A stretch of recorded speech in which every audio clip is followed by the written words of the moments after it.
not a doctor, but I play one on TV. I know the problem, you've got just one policy. You do the opposite of what the Donald does.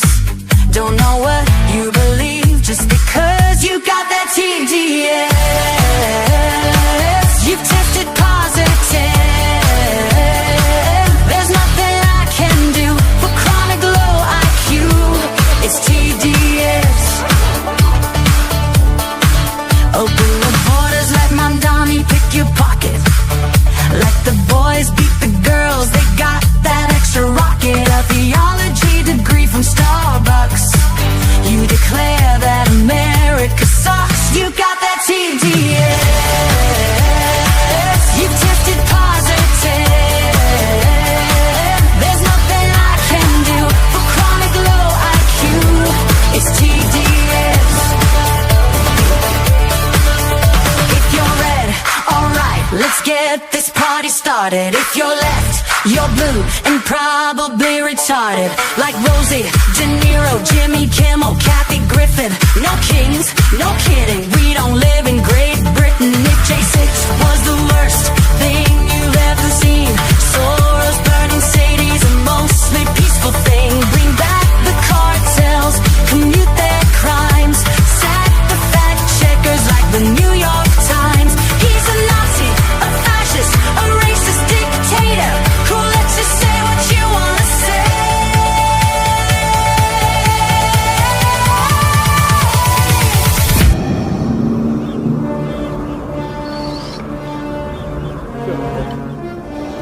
Luke, I am your daddy. You got that TDS. You tested positive. There's nothing I can do for chronic low IQ. It's TDS. No matter what he says, you must be really dumb, 'cause you keep blaming Trump for your problem. Side effects of Trump derangement syndrome may include violent behavior, delusions, nightmares, insomnia, irrational hatred, hopelessness, anxiety, depression, blue hair, tantrums, inability to form coherent speech, difficulty maintaining gainful employment, and verbal diarrhea.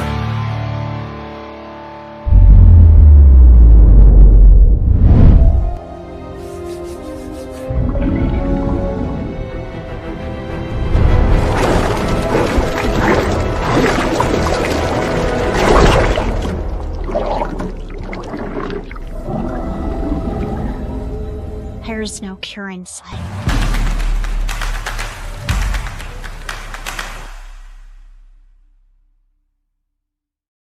Hey folks, how's it going? Welcome to the program. I want to give you a warning right up front.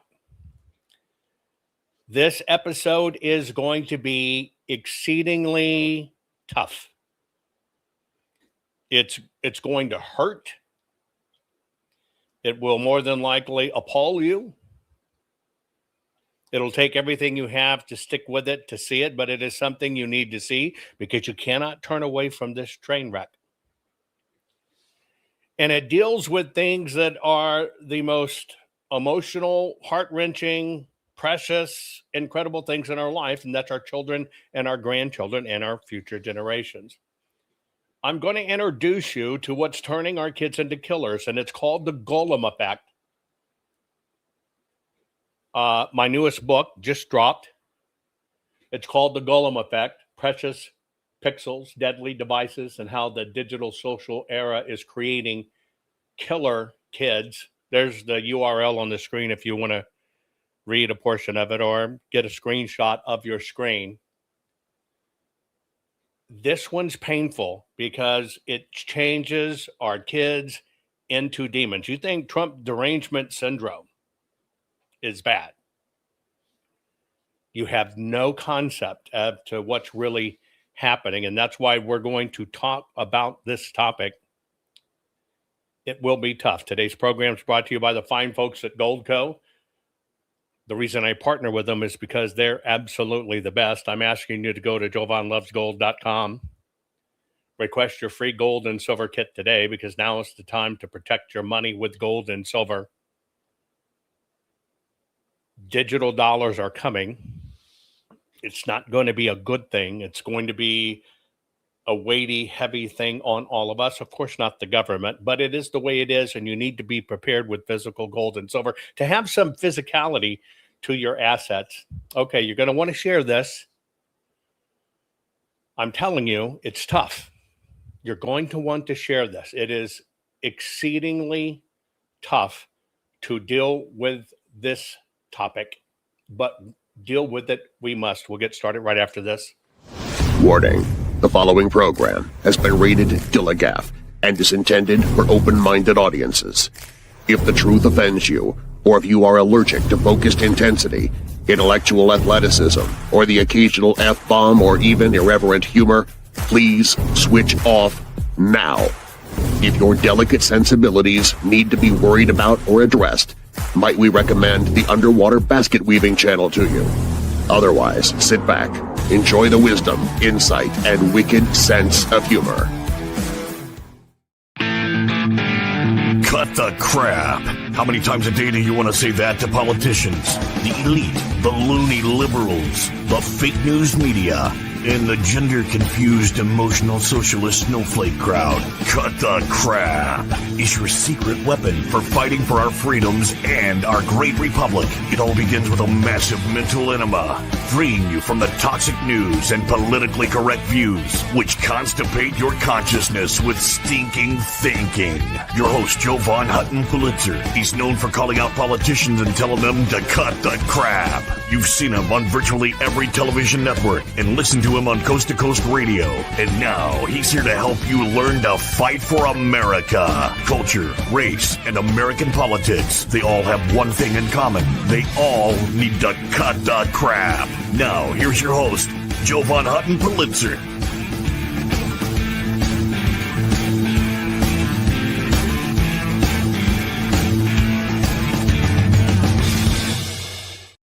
Okay, folks, I'm warning you, this is tough. It's going to be a tough one.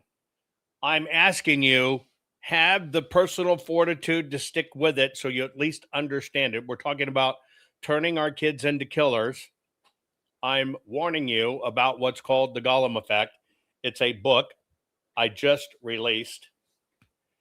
And this is, and when you read the book, and I've told you the story before, I used to have nightmares during my rise in the technology field. And I would always dream about future forward in generations. And it was just this horrible horror story of what we turned our kids into. And it's plagued me my adult life.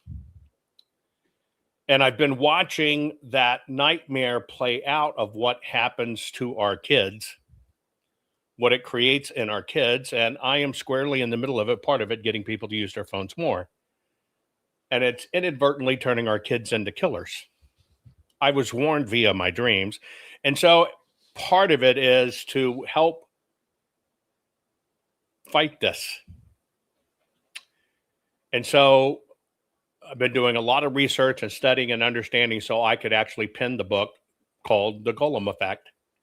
And that's what we're going to talk about today, the Gollum effect. But I want to show you more what this looks like in children. You're seeing it more and more.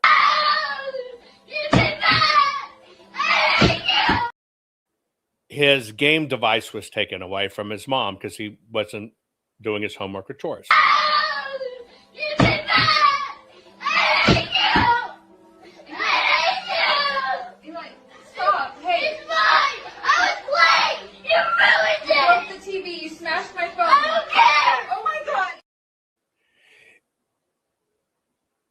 What tipped me off to this when I decided to name the book The Gollum Effect is because almost unanimously, when a device is taken away from a kid, that kid says, it's mine, which is Smeagol, right? In Lord of the Rings. It's exactly what he says. It's mine. Give it, it's mine. And so I wrote this book, which I'm going to take you through to kind of show you what's in it in a moment, is, wow, I understand this beast, this demon, this precious thing that can consume you. Seems very pretty and nice, and it's just a thing, but the thing actually turns you into a thing.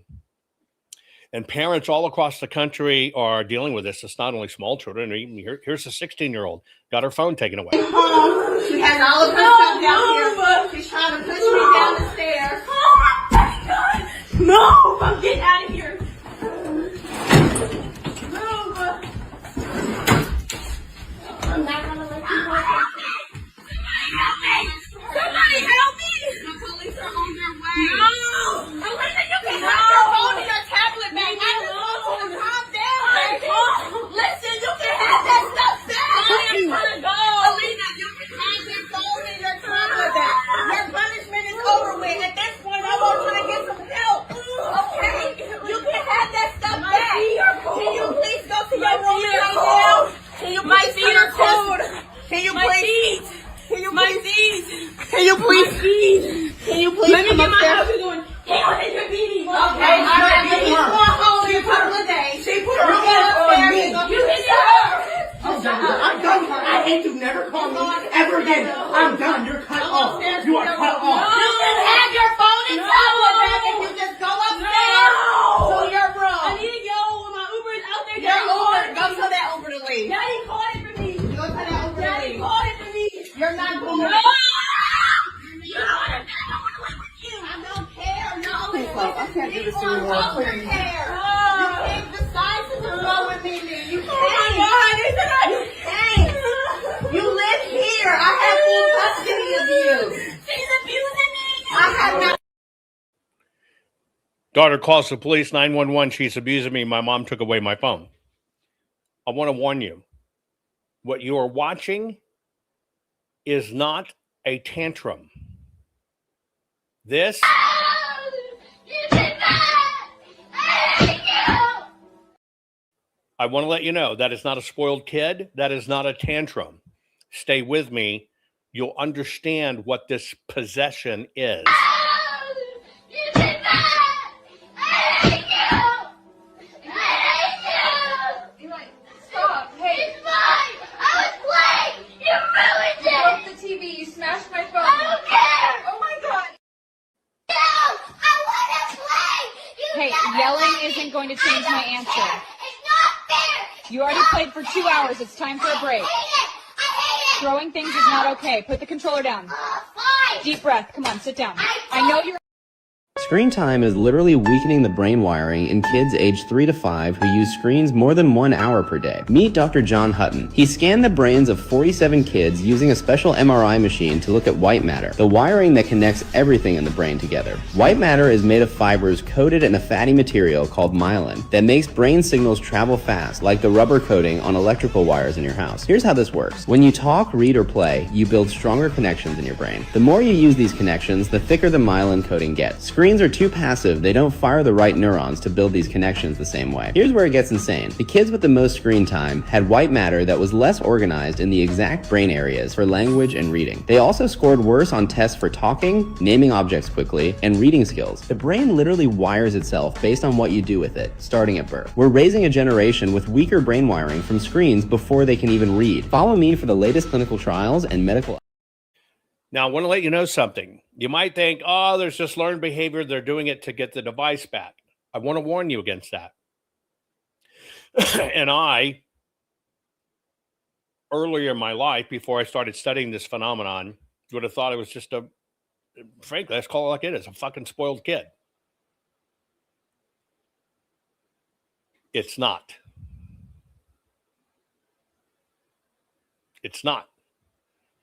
It is an evil, creeping in the soul addiction that kid, just so you know, cannot control. Literally cannot control. And the moment that device goes away, that demon comes in.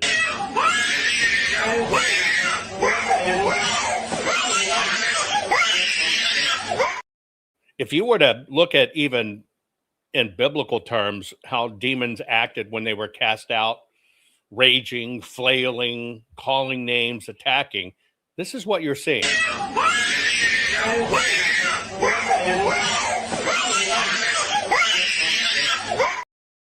And it can be from the tiniest. I see parents doing this, and there's tons of video. I could have played hours and hours and hours of this stuff for you. A baby sitting there looking at the little precious thing. They take it away. The baby starts screaming. They give it back. The baby just instantly, and they take it away and back, and they think it's kind of a game. They think it's kind of funny. No. Your child has become possessed, and it's all ages. Give me big fucking iPad! Have you had it? No! Where's my iPad? Come and sit down. No, where's my iPad? Come and sit down. Miley. Where's my iPad? Miley. Where the fuck's my iPad? Come and sit down. Where is he? Miley. Where's my iPad? Calm down. Give me my iPad! Babe. You've just walked in through the door. And I want my iPad! You're angry as hell. Have you had a bad Give day? me big fucking iPad! Have you had a... No! Have you had a You bad... cheeky dirty runt! Have you had a bad day at school? Yeah, I am! Right, stop shouting then. Shh. Calm down. God, look at your leg going, you. They sent me on that trip to fucking do to Karen's Diner! And I went to it! I've gone in! And they're all fucking screaming at me saying, are you that bitch of TikTok? I'm thinking, fuck off! Right, okay. Right, calm down. We can talk about that in a minute. Right, back to your iPad. Right. No, fuckers. You know, we're going Thailand on Friday. Yeah, I know we're going to Thailand, but you haven't fucking sold my iPad for it. Oh, I am. You haven't sold that, because if you have, I promise you now, I'll sell all your shit!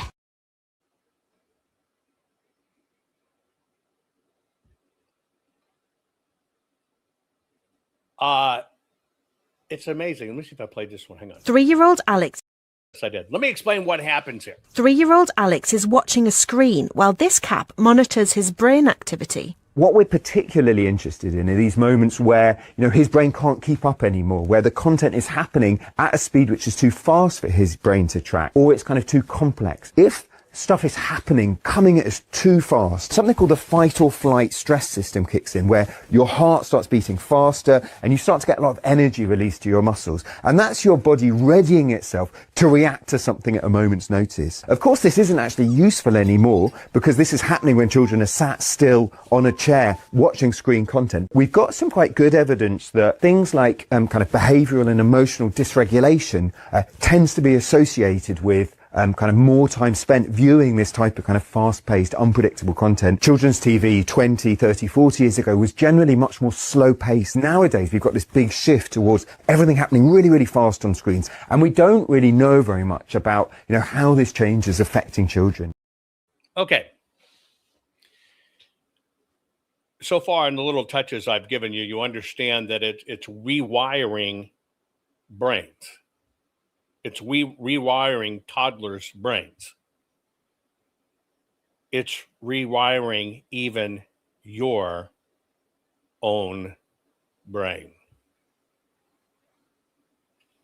You have a little more defense systems the older you are in life, or depending on the time period you came up. But it rewires your brain. This is why it was so incredibly important for me to do this book. Let me make sure I've got it on my screen here. I'm going to kind of show you a little bit of a preview in this, just so you can see what's in the book. And I kid you not, when I say it's the Gollum effect, because a common denominator, as soon as the device is taken away from the child, the teenager, even the adult, that's mine. So I write it, I give you the analogy that I use to teach this lesson, because most people have in fact seen the Lord of the Rings trilogy, right? This Gollum effect, which is what I named it, after, right? Thank you, Mr. Hader. Thank you very much for that on Rumble, that tip. I appreciate it. And I tell it, at first I reacquaint you with Lord of the Rings in chapter 1, which is the fall of Smeagol, the precious that devoured a soul, so you understand where I'm coming from.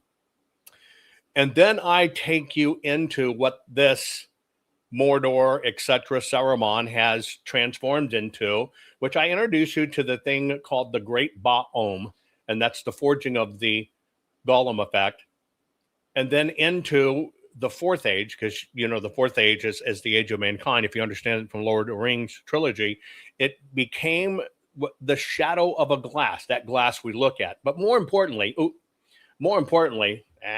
hold on. I apologize. I'm trying to get back to the table of contents here. I'm sorry. More importantly, I share with you that kids are now murdering over it, murdering their very parents that took away the device, murdering their brothers and sisters. This has now reached epidemic proportions. It is not just, you think, a child throwing a tantrum. The child breaks and literally becomes a killer. I could have, if I just documented the incidences of this around the globe, I would have had to do multiple volumes of just the case files.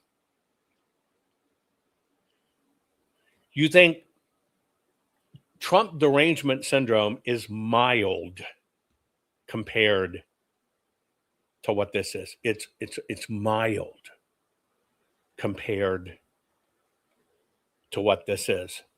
Because what has happened is, and I'm going to show you, please stick with me. There's so much incredible science coming up. I want you to understand it. We have, as society, you think transgenderism and cutting off a weenie is bad or any stuff like that. And by the way, I cover how digital devices even usher that in. The single most influenced category in the gender stuff that go to the extent of changing are the kids that are screen addicted. It is a direct correlation. I give you all of this. By the way, I give you the solutions. I give you parent solutions, church solutions, for yourself if you think you're addicted, for teens if they think they're addicted, counselors, teachers. I go through it. It's not just telling you about what it is. I actually tell you how to fix it. This is, on many levels, I would use it as demonic. Let me show you the promo for the book as we keep on going. Is technology killing our children? Are we inadvertently tuning our precious children and grandchildren into killers? The Gollum effect is real and it is stealing our children. Award-winning, 4-time best-selling author, technology pioneer and futurist, Jovan Hutton Pulitzer presents the definitive manual saving your children, grandchildren, and all future children from the Gollum effect. Precious pixels, deadly devices, how the digital and social era is creating killer kids. The Gollum effect is real, and it is stealing our children. The Gollum effect is not fiction or exaggeration. It is the quiet, relentless transformation happening in homes, schools, and bedrooms across our nation.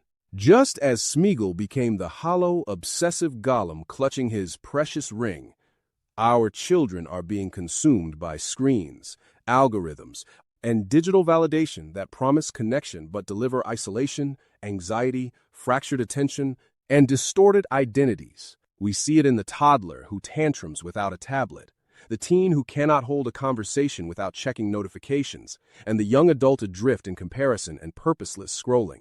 As parents and as a nation, we must name this enemy clearly. It is not neutral technology. It is a powerful force engineered for addiction that preys on developing brains, eroding the very qualities our children need most. Deep focus, real relationships, resilience, creativity, and a secure sense of self.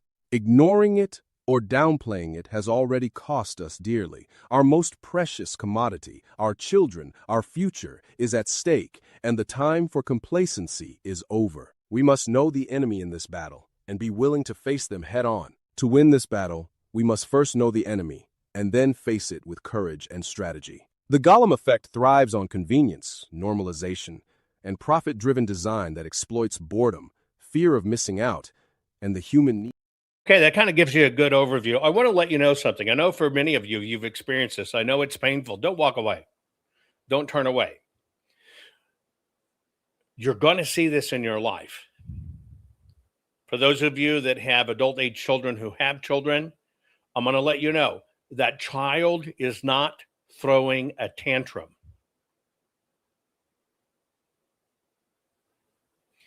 You can't punish a kid out of this. I want to say that again. Grandparents, aunts, uncles, clergy, counselors, neighbors, you're not watching a child throw a tantrum. That's where the danger comes in. You cannot discipline in the form of timeouts, spankings, or whatever. You can't discipline a child out of this. Their brain has been neurologically rewired. They are not even aware. This is identical to being on heroin or cocaine. Please stay with me and learn this lesson. This is part of why our country is so susceptible to being taken over. This is something that the political class, the elite, and the educational class are taking advantage of because it's very easy to manipulate the brain if you just keep it in chaos. If you just keep it focused on chaos. For me, this is about living our best life and living free. You would want a friend to tell you you're addicted. We've never had, there's not, so you're watching, I want you to understand the monumental part here. We've never had a generation of adults that have had to help their children through this. I'll give you an example. Remember the weed movies from a long time ago, probably even before you were a kid, that weed would make you crazy, make you loco? I want you to understand the scale and effect. Back then, if you were at a high school of 100 students, maybe 3 students had access to weed. This is the equivalent of weed crazy like they used to do, but every kid has it in their pocket. Every kid, parent, peer, friend has it in their pocket. That's why I want you to understand the scale of this. Because we're going to have to train a generation of people to understand what this is, how it affects the body, and how to get somebody through it. It is, in fact, an intervention. But it's not like you think, because this is different. This is kind of like what they used to call from the old Nordic warriors called berserkers. It's where the term going berserk comes from, that they would do drug-induced fearlessness, and that's how they'd go out and wipe out villages with no care in the world because they'd be hopped up. It's probably more like the George Floyd effect. This is a drug. And it's a drug we willingly hand to our children. So I want you to understand, if you'll stay with me and if you understand why I did this book, I had to help people understand what it really does. It is not tantrums. It is not a spoiled kid. I'm just telling you right now. Is it a sign of a bad parent? It's a sign of a lazy parent. It's a sign of a parent that just does what everybody else does, but that parent unwittingly does this.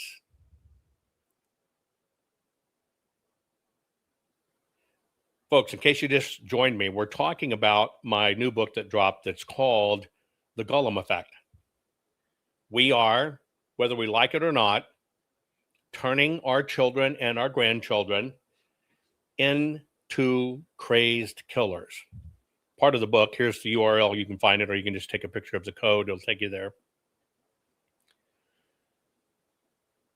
Part of what I wrote about in the book is I began giving you the widespread, I give you actual cases where a mom disciplines a son and he cuts her head off.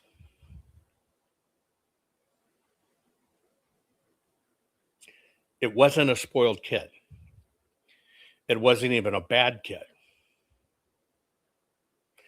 That's why I used the analogy of Lord of the Rings and Smeagol, because Smeagol is a pretty lovable character. Gollum is the issue. And he bops back and forth. And that got written about 100 plus years ago, everybody has that precious in their pocket now. Everybody. And it's created this weird, uncontrollable stuff. Now, and this is the drug that keeps giving, because not only does it change your neurological pathways and take over your brain, it can turn you into a killer. It actually kills your brain at the same time.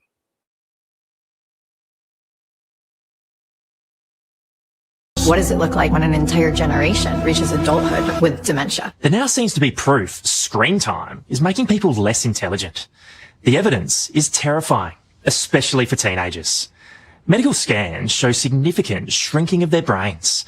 It's similar to what doctors see in elderly people with Alzheimer's disease.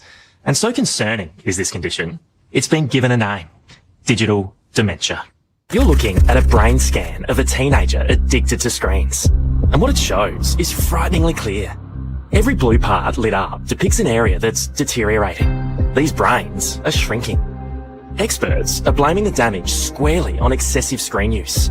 They believe playing games, scrolling on the phone, and YouTubing for hours is physically altering and seriously harming the brains of teens. Worse still, cognitive neuroscientist Dr. Mark Williams says this pattern mimics something normally only found in the elderly. The symptoms that we're actually seeing with younger kids is very similar to what you'd see with someone who is getting dementia. So it's not hard to correlate those two things and say, hang on, we sort of need to do something different here. So our phones are making us less intelligent? They're making us dumber, yeah, absolutely. Maybe 10% of them are doing something productive, but I'll guarantee you, large percentage of them are just doom scrolling. Everywhere you look, you see people who aren't looking, except at their phone. Get it out of eyesight. Turn it off even. But yeah, at least put it away, right? For this neuroscientist, it's tragic what's happened to all of us, especially young people who were never given a choice. Controversially, he points the finger firmly at schools, where they're supposed to be building our future generation's intelligence, not shrinking it. We need to make big changes in schools. You know, according to the OECD, we have more screens in schools than any other OECD country. There's no reason to have a device in an English class. There's no reason to have a device in a maths class except for a calculator, right? There's no reason to have a device in a history lesson. What they should be doing is using devices very sparingly. More than a decade ago, schools across Australia started what, at the time, was an educational revolution. Bring your own device to school. BYOD. It was supposed to make kids smarter. But Dr. Williams believes it's done the opposite. You know, here in Australia, we're now a year and a half behind where we were 10 years ago, according to the OECD. So, you know, we aren't doing very well. And that, again, can be linked to the devices in the schools where kids are actually bringing a device to school, you know, have their gaming apps and all of that on it, have their email on it, have all those distractions going off all the time. Abby Stove spent years trying to help her son Max beat his raging screen obsession. These days, she's relieved the 17-year-old has a healthy relationship with screens, but is worried about the damage his addiction has caused. Somewhere in the brain can reset itself, because otherwise we're in a world of hurt. And I'm going to be caring for my son before he's caring for me. That's how dangerous this is. I mean, I could literally pile it on. Now, I want to let you know, in the book, I don't just give you the doom part of it. 10-year-old murdering his family, 11-year-old, a 14-year-old, a 16-year-old, a 13-year-old. They're murdering nonstop over devices, right? over devices. But you've got to have a way to deal with this. Once you understand what it does to your children and how you got a ticking time bomb, you got a ticking time bomb. Kids are killing their grandparents. Lauderdale Lakes in Florida, 14-year-old clubs his grandmother to death because she's trying to do the right thing with the device. 16-year-old in an adoptive family. I gave you pieces in all of it. So you got to understand this from what we learn when these kids get to their murder trials. It's truly a precious rage. 16-year-old goes into his mother. She took his device, smashes her head with a hammer. This is destruction. And when you combine with what we eat and feed our kids and the drugs our kids are on, it's dangerous. Now, I literally give you the science. One thing I can do is translate the science to you so you can understand it. This is not, oh, doom, gloom, horrible shit. Oh my God, we're dead, we're dead, we're dead.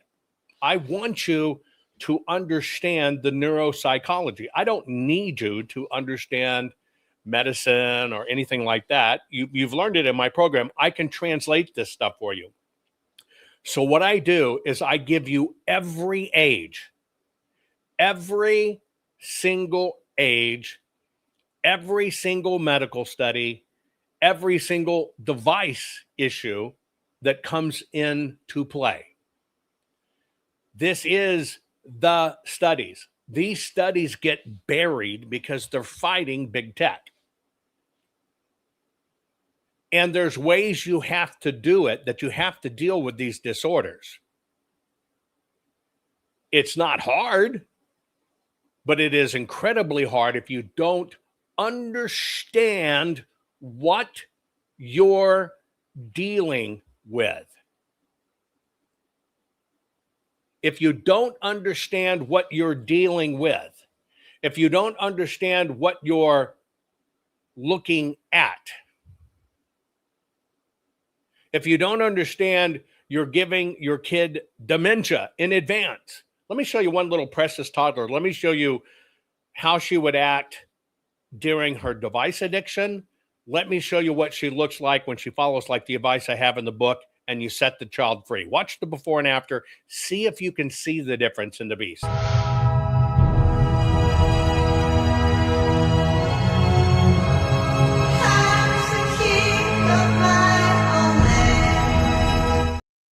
You watch that is a prime example. You're watching proof this works. It's why I had to do the book on it. You're looking at what it transformed, the Gollum it transformed that precious baby into. And then when you understood what you're dealing with, how to set that baby free, just look at her eyes.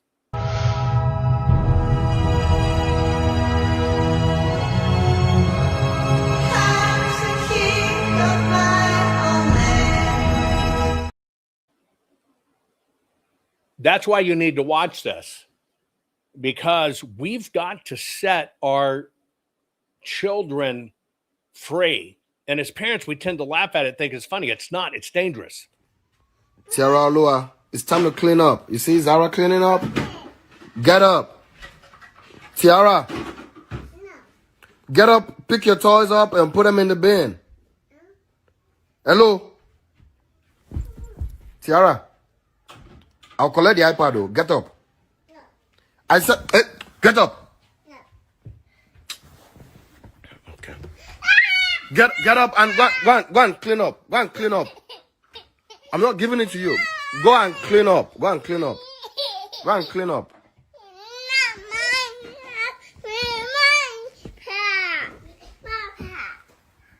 Go and clean up. No. Jesus Christ. That's where it really tipped me off what I was looking at here, because as I looked at these cases, it's always mine, that's mine, that's the precious, that's the Smeagol. Can I see this?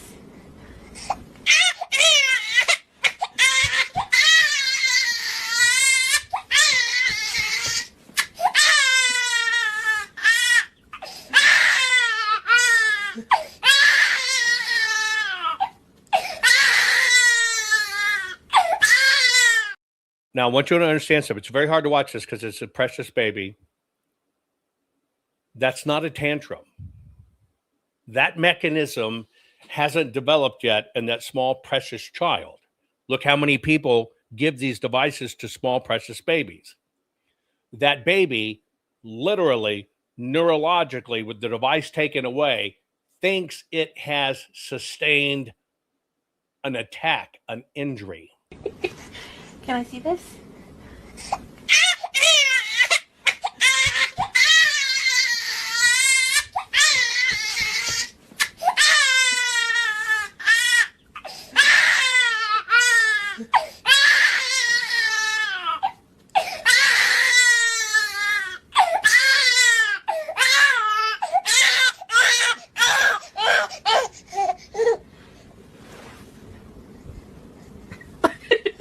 You see how quick that remedy worked? That's how addictive this is. And the parents laugh. Did you see how quick it worked? This is neurological. This is not a spoiled tot. This is a neurological infection.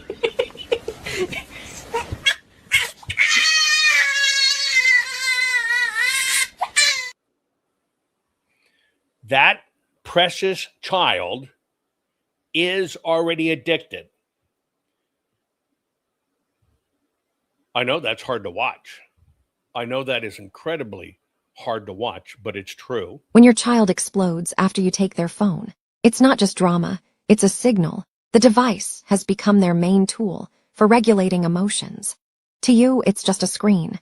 To them, it's relief from boredom, distraction from sadness, escape from anxiety. When you remove it, you're not just taking a privilege, you're removing their coping mechanism. This isn't only a discipline issue, it's dependency. And if screens do all the emotional work, kids never learn to sit with discomfort on their own. The answer isn't just punishment, it's replacement. Help them name what they feel. Sit with them in the boredom. Teach them they can survive uncomfortable emotions without reaching for a screen. That's how resilience is built. Resilience is the issue. The kids. You're seeing this in Trump derangement. I'm trying to get right down to the source of what even prepped people or society on this. Can you see the screen all right? This is 5-year-old Rose. She was one of 60 kids to undergo an exhaustive study in the US, using an MRI machine to scan the brains of kids aged 3 to 5 years old. The results, truly shocking. Interactive screen time causes a loss of white matter in the brain. Well, in the simplest terms, we could actually refer to as some measure of brain impairment or brain damage. So white matter in the brain is a material called myelin. So what myelin does is it wraps around the axons of neurons and acts like an insulator, a conductor, not too dissimilar to the plastic coating of a wire. So if we're seeing deficits in myelin production early in life, we're probably seeing deficits in neural connectivity. The study shows the more screen time a child is exposed to, the greater the loss of white matter. Can you remember your first reaction to those results, not only as a professional in this field, but as a father? My gut reaction was, wow, I was not anticipating seeing anything like that. It hadn't occurred to me at the time that something as little as, and it said 2 hours a day, was having such a profound effect on the white matter associated with sort of language development. And by association, literacy, it was a shock, to be honest. He also believes big data backs it up. In 2010, smartphones became mainstream and affordable. Apps and social media exploded. So now we can track the impact. Psychological distress in our teenagers has skyrocketed. And look at the dates. It's all after the 2010 smartphone revolution.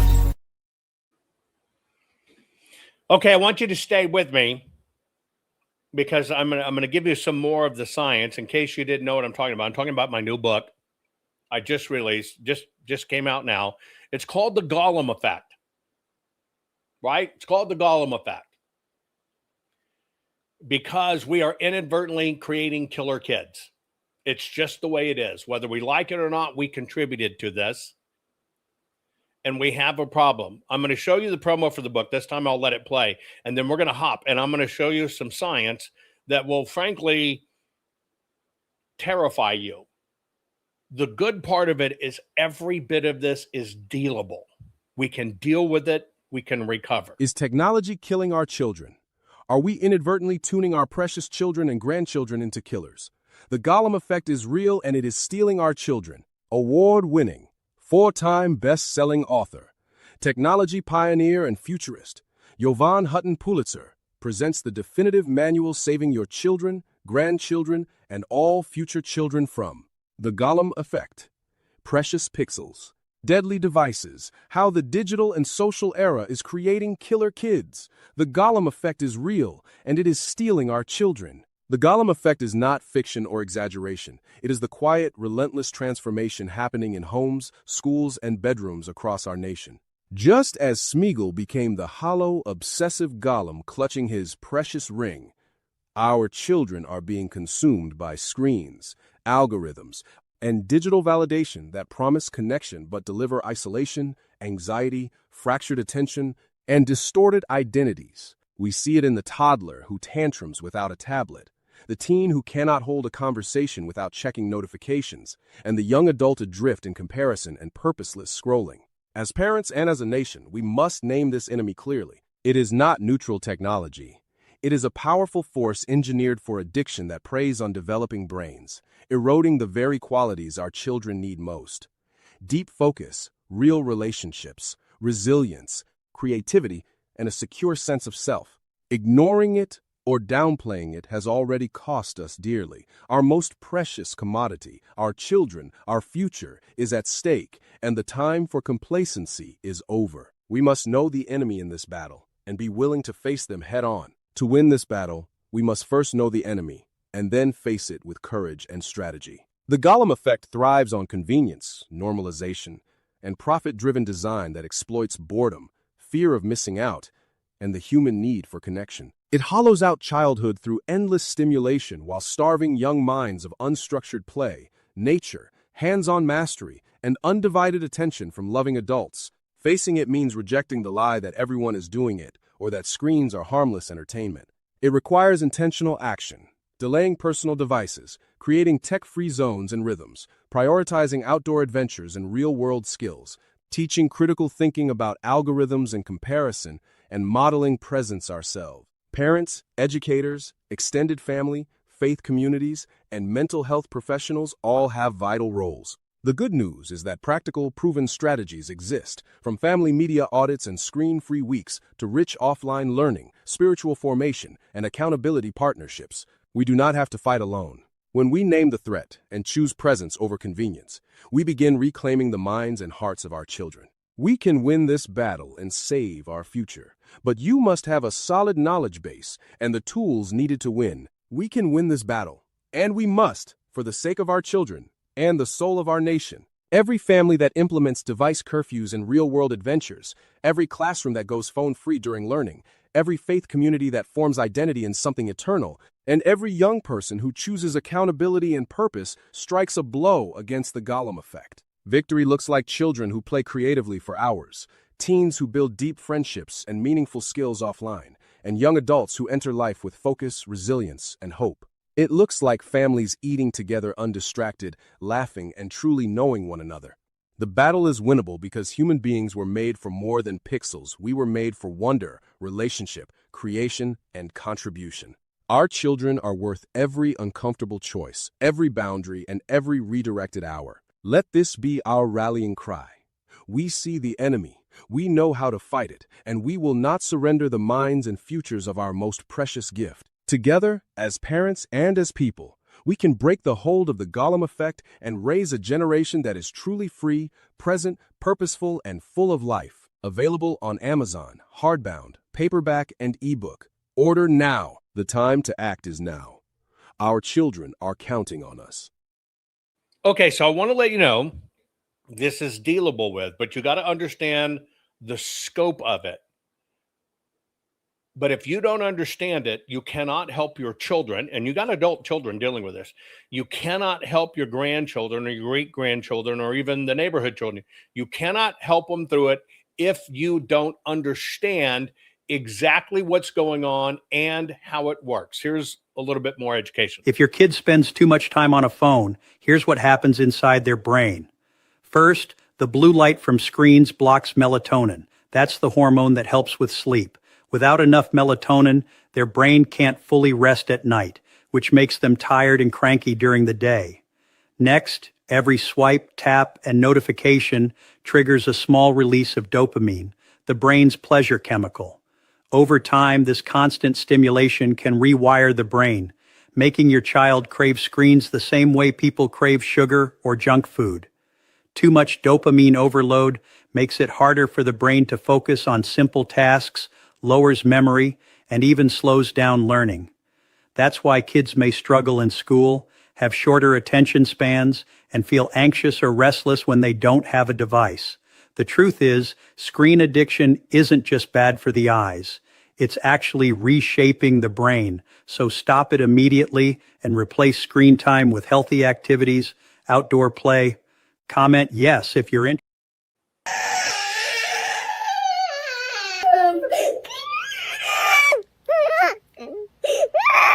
Does your child completely melt down when it's time to turn off a screen? As a pediatrician with over 25 years experience and a focus on integrative health and longevity, this is something I talk about with families every day. What you're seeing isn't just a behavioral problem because they're not getting what they want. Screens are designed to be highly stimulating. They activate dopamine pathways in the brain, which is one of the reasons some children have such a hard time stopping. Over time, excessive screen use can really affect their sleep, stress levels, attention, emotional regulation, and even how kids learn to tolerate boredom and frustration and also communicate with others. From a longevity perspective, I'm really thinking about the brain wiring.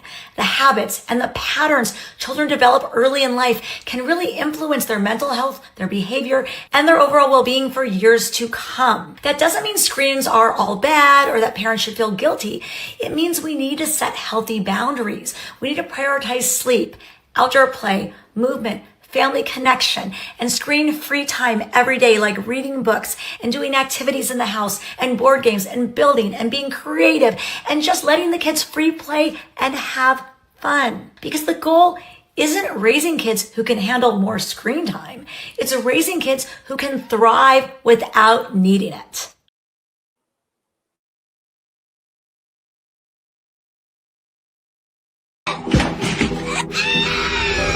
Have you ever seen a child react like this after a phone or tablet was taken away from them? What? What's gonna happen? What's gonna happen? He's always in his own world. He really quiet for real. Oh, not right now. Mama, I'll bring the iPad back later. If this reminds you of a kid in your life right now, you definitely cannot skip this video. Kids who were born at the same time as the iPad in 2010, kids who at 8 years old already had their first phone. And they're the only humans in the history of the world to have grown up with a gadget as a babysitter. Mama, I'll bring it back, okay? I mean, some of these kids haven't even experienced what it's like to get dirty and play outside with neighbors. They literally cannot comprehend a life without social media. And sadly, their parents have chosen the easy way out, using the iPad to shut them up. Now let's get a little more into the science of it. What teenagers do every single night to their brain should terrify you as a parent. I study Alzheimer's disease brains for a living, and I'm going to show you exactly why this terrifies me and why it should scare you. So this goes out to all of the parents who have teenagers who are on their phone for 2 hours or more per day.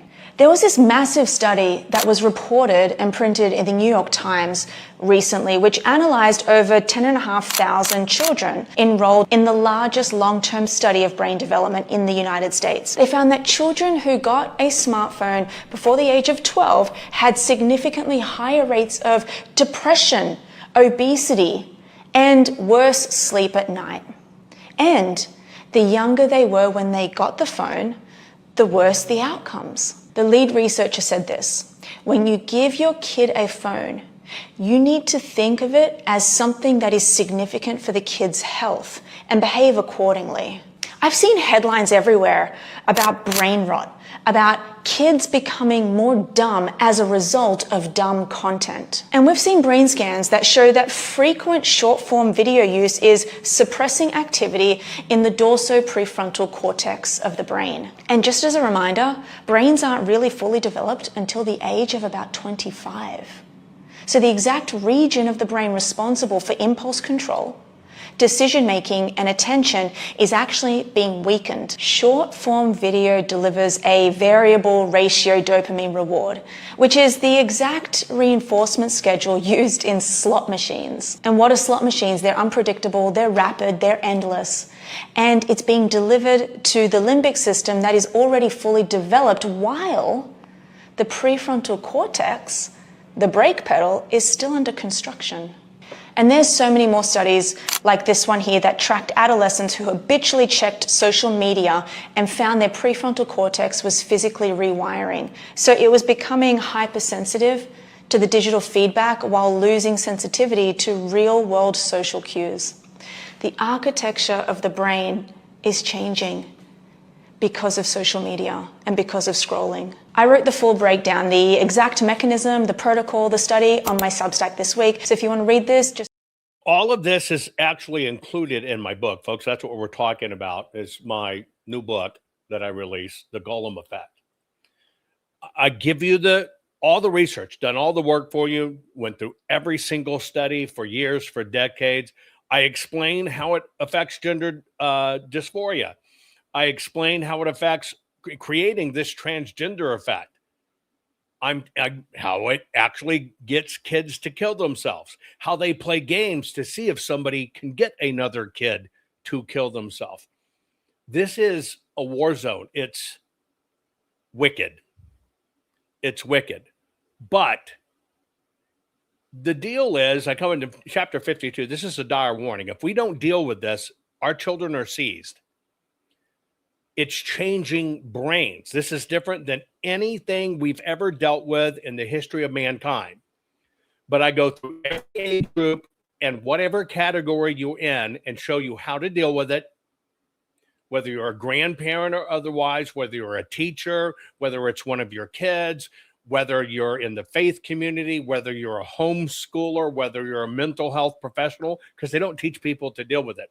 But we've got to know our enemy. And this is where we kind of have to awaken to what I call the brotherhood of truth. We have to understand it. I'm going to give you about a 9-minute dose here so you'll understand from the technical, clinical side how bad this is and what we've actually done to ourselves. I went to a conference a little while ago where there was a workshop, and a very well-known neurologist and a neuropsychologist, the two people were presenting, and they put up 12 slides. And these slides were of brain imaging of various kinds, and they asked the people in the room to have a guess at what they would diagnose this brain activity as, what was going on. And there was a bit of conversation about it, and the basic consensus was that this was the brain images of a person suffering from the illness of addiction. And they said, absolutely right. Any more information? And a couple of people there said, well, I specialize in this field, and that really looks to me like cocaine addiction, because the dopamine centers are transmitting so heavily, are lighting up so much. And the presenter says, you're absolutely right. You are right. So what are the other 6? Now remember, there were 12, right? So there were 6 other slides, 6 other cross-sections, other images. And turns out that they were images of children who were playing video games. And this group of people who were very knowledgeable who were neuropsychologists, most of them, and had specializations in addiction, some of them, had not been able to tell the difference between cocaine use and gaming. The whistle has been blown for a long time on the gaming industry, the social networking industry, and so on, that they have studied the psychological data, they've studied the neural psych data, and they absolutely know how to flood a child's system with dopamine. So much so that screen addiction is now a formal diagnosis in many countries. But the thing that I wanted to mention was a little bit more to do with us as parents, although this does as well, is that dopamine has a deeper aspect, and it's not talked about quite enough. And I want to raise it. There are some articles about this, but I want to raise this up a little bit into our consciousness. And it answers the question of why kids react sometimes so with such upset and even aggression when we shut off the device. Why do they do that? The answer lies in the deeper aspects of dopamine, in that dopamine isn't just pleasure and reward, it's desire and safety.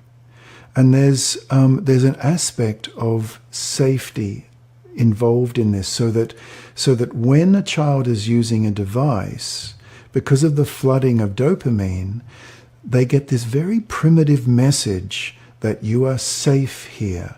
As long as you're in my environment, in the gaming, in the social network, in the computer environment, you are safe. You have enough, and very primitively, the brain is interpreting this as I have shelter, and I have food, I have safety. And this is a sort of a baseline translation of dopamine for the brain. So therefore, when we take the device away from a child, we're removing their safety. We're removing their nutrients. We're removing, in a sense, what the brain thinks of as what I need to survive. So one parent commented to me, I feel like I've become the screen police and I'm sick of it. But it's more serious than just the police. We're not just the police to the child's brain. We're a predator. We're actually posing threat. We are taking away, on a very primitive level, a child's feeling of safety, of nurturance, of shelter. And some kids can react badly. Other kids can react very aggressively to us doing that. And this is partly the answer as to why we encounter this kind of aggression, because we've now set ourselves up in this predatory role, or in this invader role where we're invading the shores and burning down their neural village.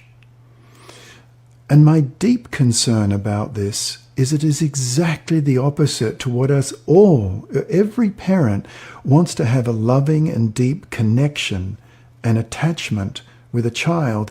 And how can we do that as well as we could and realize that as fully as is possible if we're regularly being seen as a predator or an invader? It runs counter to what we're actually our long and deep held wishes are for our family. And you know what? It's not the children's fault. It's not their fault. But it is a dynamic, and it is happening on a daily basis. If we put these devices in our kids' hands, they get bathed in dopamine, and then we try and take them away. So this aspect of what's going on with screens, I think, in this whole conversation around screens for kids, it's the best we can do to simply inform ourselves, to get as much information as we can. But, it's hard if we look around and everyone else is doing it, and all these kids, and they're 9, 10, 11 years old, and little babies have got iPads, and we look at the new normal of that, and a lot of that the decisions around to do that perhaps have needed more information. And I think before we put screens in our kids' hands, or even after we've done it, if they've already got access to all this stuff, it's important to know that closing the screen down is a way in which we are unwittingly disconnecting ourselves from our children over and over. So what to do? If you don't have screens in your child's lives, then you're good to go. You know, if you do have screens in your children's lives, then you maybe want to do a screen detox, a 28-day brain reset. Victoria Dunkley, Dunkley, Victoria Dunkley, MD, has one of the very best websites and books called A 28-Day Brain Reset on this.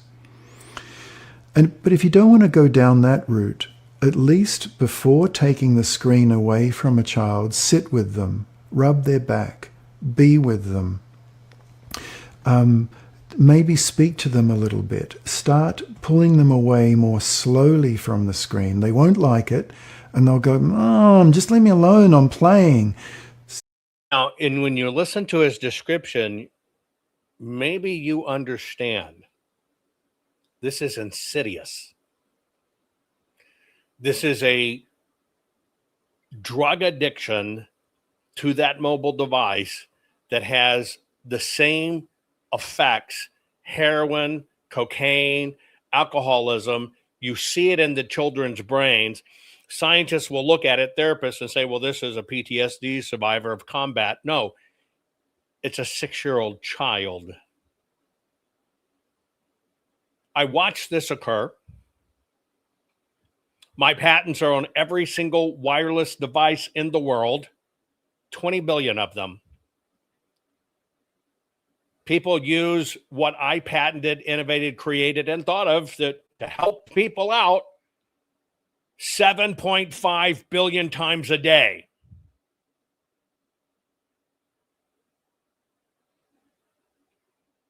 It's not that anybody ever created any of this to be evil. It's that it had unintended consequences, and it has now been weaponized.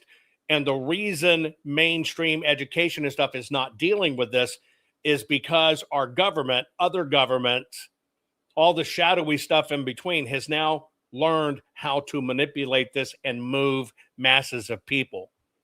Zombies are here, folks. It's not some infection where your kid got bit. We did it. And normally when you see these kids rioting and going in, bum rushing a store or whatever the case may be, you think, good thing my kids live out in the country. No, you know the one thing that's ubiquitous? That device. And they are not immune just because they live on a farm or they live rural. They are not immune because you homeschool. I think this is, if you're a parent or a grandparent or an aunt or uncle or whatever the case may be, I think you kind of have a responsibility to understand this. So in my particular style of teaching, I help you understand the analogy of what this is. So you can see in your head, this is something just as dangerous when you saw Smeagol in the ring in Lord of the Rings. It's not fairy tale. It's not myth. It's not fantasy. It's something that's here.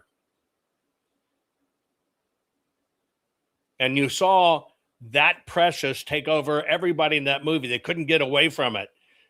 You got to think, that was written well over 100 years ago. This is here. And that ring is everywhere.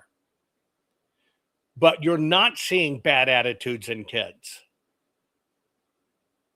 You're not seeing an undisciplined kid. We're seeing more undisciplined parents because the system has stressed us and run us everywhere. And we're just trying to keep our kid calm. And what looks like calm is the drug that turns them into digital zombies, that turns them into homicidal maniacs. We've now reached the critical level. I can show you country after it's everywhere. It doesn't matter if you wear a dirty night shirt and a rag on your head and you live in dirt sand. Same thing. But the world, the bad part of the world, has learned to use this and weaponize this. And they're getting their armies for free. And it's all at the cost of our precious children. And by the way, this can affect you as an adult as well. This is why I had to write the book. It's called The Gollum Effect: Precious Pixels, Deadly Devices, and How the Digital Social Era is Creating Killer Kids. I did this because in the 90s, mid-90s, I came up with a way just to help people use this internet better. Now you may understand why I don't do short-form content, why I'm always about the teaching, why I always bitch in my own program about focus, stay on topic, and chat. It's an epidemic. This is part of my penance of undoing it, helping undo it. But that's where free will comes in. Yes, I was blessed to help innovate technology. Yes, it crushed me when people, the dot-com crash happened or people made fun of it. Why would anybody scam? But I understood people have to get to information faster. For me, it's always been about learning, getting you the information you need when you want it. I had no concept of the dopamine effect and what it would do. We could see it in kids, but we just thought it was being spoiled. Now the science is in. So for me, I have to help people the way out of it. You never think about, as an inventor like I do, here it is all these years later. Like I told you, 20 billion mobile devices in the world have my technology on it and use it 7.5 billion times a day.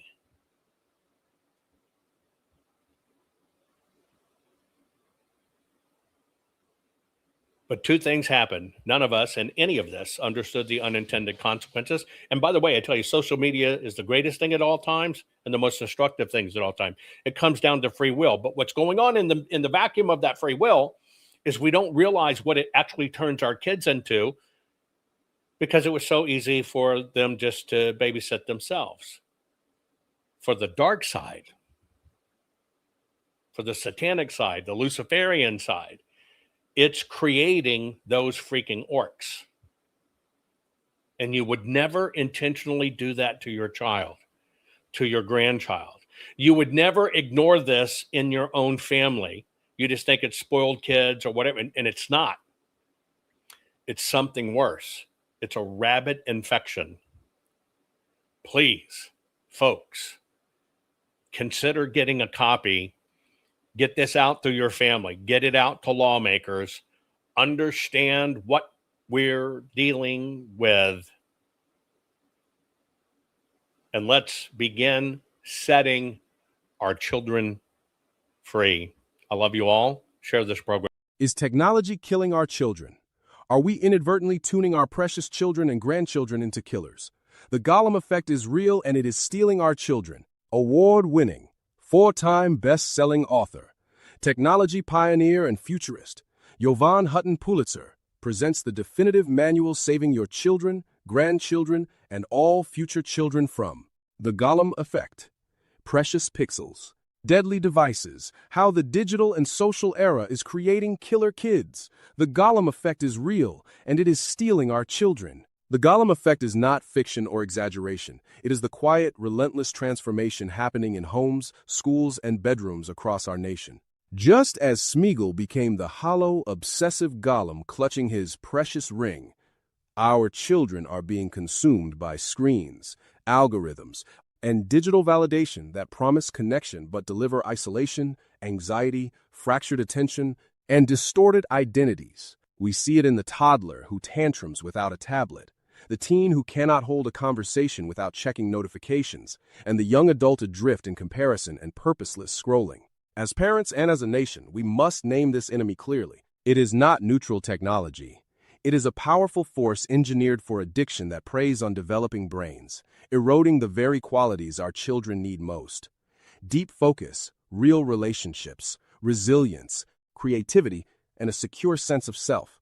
Ignoring it or downplaying it has already cost us dearly. Our most precious commodity, our children, our future, is at stake, and the time for complacency is over. We must know the enemy in this battle and be willing to face them head on. To win this battle, we must first know the enemy and then face it with courage and strategy. The Gollum effect thrives on convenience, normalization, and profit-driven design that exploits boredom, fear of missing out, and the human need for connection. It hollows out childhood through endless stimulation while starving young minds of unstructured play, nature, hands-on mastery, and undivided attention from loving adults. Facing it means rejecting the lie that everyone is doing it or that screens are harmless entertainment. It requires intentional action, delaying personal devices, creating tech-free zones and rhythms, prioritizing outdoor adventures and real-world skills, teaching critical thinking about algorithms and comparison, and modeling presence ourselves. Parents, educators, extended family, faith communities, and mental health professionals all have vital roles. The good news is that practical, proven strategies exist, from family media audits and screen-free weeks to rich offline learning, spiritual formation, and accountability partnerships. We do not have to fight alone. When we name the threat and choose presence over convenience, we begin reclaiming the minds and hearts of our children. We can win this battle and save our future, but you must have a solid knowledge base and the tools needed to win. We can win this battle, and we must, for the sake of our children and the soul of our nation. Every family that implements device curfews and real-world adventures, every classroom that goes phone-free during learning, every faith community that forms identity in something eternal, and every young person who chooses accountability and purpose strikes a blow against the Gollum effect. Victory looks like children who play creatively for hours, teens who build deep friendships and meaningful skills offline, and young adults who enter life with focus, resilience, and hope. It looks like families eating together undistracted, laughing, and truly knowing one another. The battle is winnable because human beings were made for more than pixels. We were made for wonder, relationship, creation, and contribution. Our children are worth every uncomfortable choice, every boundary, and every redirected hour. Let this be our rallying cry. We see the enemy, we know how to fight it, and we will not surrender the minds and futures of our most precious gift. Together, as parents and as people, we can break the hold of the Gollum effect and raise a generation that is truly free, present, purposeful, and full of life. Available on Amazon, hardbound, paperback, and ebook. Order now. The time to act is now. Our children are counting on us.